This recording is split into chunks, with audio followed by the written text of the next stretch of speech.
médico era respeitado na cidade. Nós estamos diante de um hospital que foi muito importante nessa cidade. Infelizmente, hoje, o governo municipal está depredando esse hospital. Ele está acabando com o Hospital Souza Aguiar, colocando a população lá atrás, na porta dos fundos do hospital.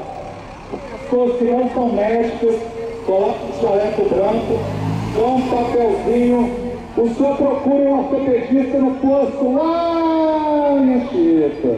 Aí o cidadão vai lá, coitado, pega esse monte de ônibus sem dinheiro, vai lá em Anchieta. Aí o doutor está lá na porta: olha, aqui não tem ortopedista não, tem um negócio chamado aqui que o secretário Hans criou, chamado CISREG. Alguém conhece aqui o CISREG?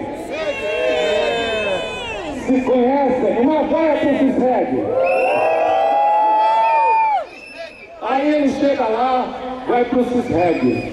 Na hora que ele chega, aí você faz aquele papel enorme. Quem é da prefeitura, quem é médico da prefeitura, faz aquele papel enorme. Aí o cidadão vai para o CISREG. O senhor espera em casa. Pega até o celular. Porque pobre agora tem celular, né? Então pega o celular, só fica esperando. Aí passa 2 meses, 6 meses, 1 ano, 2 anos. A fila do CISREG hoje tem gente que está esperando já há 3 anos. Uma consulta de um oftalmologista, de um ortopedista, até de pediatra.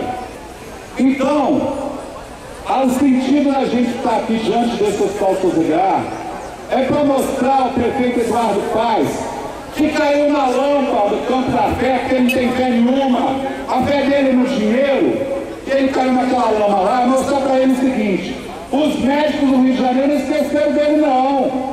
Os médicos do Rio de Janeiro vieram aqui no Souza Aguiar, que é o símbolo da medicina da cidade, para dizer que a saúde do município está muito ruim, que a saúde do município está em crise, que os médicos do Rio de Janeiro querem entrar sim no município do Rio de Janeiro por concurso público com salário de 10 mil reais, não salário de R$1.000. Essa é a realidade da nossa cidade do Rio de Janeiro. Então, eu quero pedir aqui, para finalizar, uma sonora vaia que a imprensa registre. Fora Eduardo Paes! Vai, Eduardo!